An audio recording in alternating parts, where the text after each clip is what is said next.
Update करते हैं टांडा से। डॉक्टर जावेद इकबाल मिर्जा की तफसीलात के मुताबिक यूसी हजारा मुगला से साबिक नाजिम चौधरी नवीद अस्कर जंगल की काविशों से चौधरी अब्दुल अजीज साबिक वाइस चेयरमैन यूसी हजारा मुगला चौधरी जफर इकबाल चौधरी असगर अली मुस्लिम लीग नून को खैराबाद कहकर साथियों समेत मुस्लिम लीग काफ में शामिल हो गए।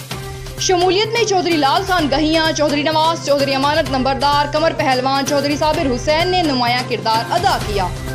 इस सिलसिला में हाजी मोहम्मद नवाज के डेरा पर गहियां में एक बड़ा सियासी इकट्ठ हुआ जिसमें अवाम की कसीर तादाद ने शिरकत की। मेंबर कौमी असम्बली चौधरी हुसैन इलाही तकरीर के मेहमान खसूसी थे। इस मौका पर साबिक MPA चौधरी खालिद असगर घराल, साबिक उम्मीदवार सूबाई असम्बली चौधरी नवीद असगर जंगल, चौधरी तनवीर गोंदल, मास्टर चौधरी मोहम्मद रियाज, साबिक उम्मीदवार वाइस चेयरमैन यूसी दहमतल, मलिक गुलाम अब्बास अवान, मलिक आमिर शबीर अवान, मियां नदीम इकबाल, मलिक अमजद सराफ, आरिफ मिनहास महे, चौधरी इकबाल ठेकेदार जफर इकबाल, चौधरी एहसानुल्लाह, चौधरी साबिर हुसैन और दीगर ने शिरकत की।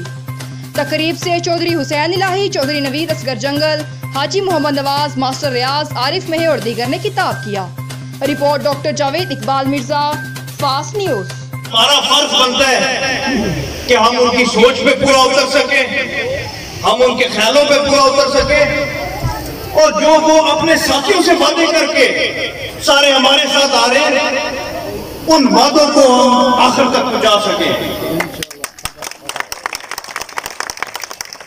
इंशाअल्लाह ताला मेरे वालिद साहब ने हमेशा इस जमात को, अपने साथियों को, इस हल्के को, उन्होंने कभी भी सियासत की नजर नहीं देखा।